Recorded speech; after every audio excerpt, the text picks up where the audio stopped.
test portfolio, the first thing we were given was the design brief. Design brief just basically started to guide me towards my design process. So, what is required, light bulb, packaging, reusable, and alternative purpose. So that's what I started to think of. I started to begin to think then straight away that that's the user, that's what I need. So I was given a design brief. The next thing I had to start thinking about was my user. So I just identified a young child in a nursery as my user. Then you have to think about from the point of view of the user, what's the user's needs. So I started thinking about how the cognitive development of my young child, the physical development, is it a decorative piece, a safety piece, or is it just storage? Those are the first things that popped in my head. The next thing then I started researching real life ideas and how they were going to relate to my proposed solutions that I just started initially thinking about. I started to connect light to the product. I wanted to connect the product in the packaging to the design I made. So I started thinking about using light bulbs, light shades, light boxes, projections, and then I started thinking about shadow puppets. Shadow puppets was a good idea that I kind of had in my head, but it just decided that okay, going to develop all these further, but those are the ones that initially popped into my head. Had a discussion around these with my peers, began to think about what they thought about my ideas. That's a different person's view. With a different point of view then allowed me to develop these ideas, see from another person's what they think of, okay, they might see a flaw that I don't see. That's what I started to think of, initial thoughts. This was just initial thinking phase. Then I started to put these thoughts on paper with my sketches. These sketches just reflected what I was thinking about at the time. Use of colours, use of shapes, use of stencils. I started thinking about how light. I just wanted to think about how I use my product in the real world. Again, peer feedback in relation to these ideas. How my design was being focused on. Now I had a focus on what I wanted to do as opposed to just, I had my user, had initial ideas. Then my feedback I was given from my peers in terms of what they liked about my ideas, what they didn't like about my ideas, what I could change for future development. I found it very beneficial in terms of seeing it from another person's point of view as opposed to just my own. Then I started narrowing my focus again. Went back to my initial ideas, said, what did I like? Okay, I like the shadow puppets. I started focusing on shadow puppets. Why did I start focusing on shadow puppets? I said it appealed to my user's interest. I said it can be used as an educational resource in order to teach kids about either animals, numbers, shapes.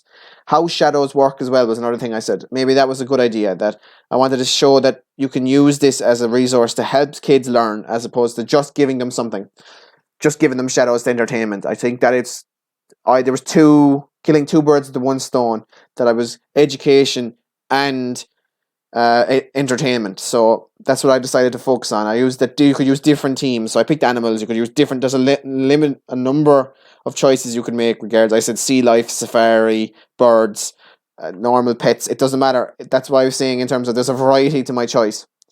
I made a physical model then. The physical then brings my idea to life. This is where I decided that I was going to make the cardboard frame of what I wanted it to look like. And I also 3D printed off my stencils, and I used them stencils and the frame to create the shadow.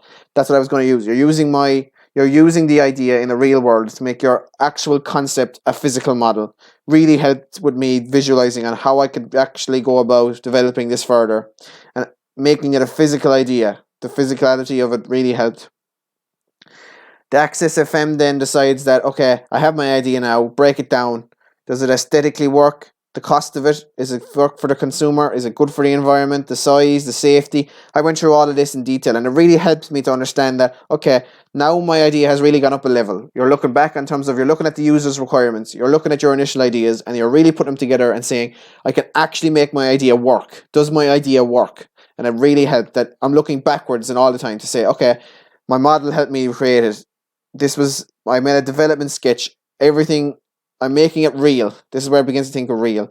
I decided to think, was my box, did my idea, what was it in relation? Was it new and special? I felt it fell in the middle. I felt it wasn't reinventing the wheel, but it also felt that there was a purpose behind why I decided to do it, looking back. And at the very end, then, the reflective practice, I felt the objective view, rather supposed to a subjective view, that I'm not looking at it from my own eyes. I have to look up and look straight down on my idea and go, okay, if I never saw my idea before, what would you think of it? And I felt that there was good things and there was bad things and there was changes that I could make. And I felt overall that in order to persuade the class that I had the best idea, I was justifying how I would use my idea as an educational resource alongside a physical resource, alongside that you're not just using for entertainment, that purpose, and that you're using the user's imagination to help create an idea that is good for both the user and fits the design brief. Finally, then I made a checklist of okay, use this page to document my design process. So I analyzed the brief, I highlighted my user, I linked my particular product, I sketched my initial ideas.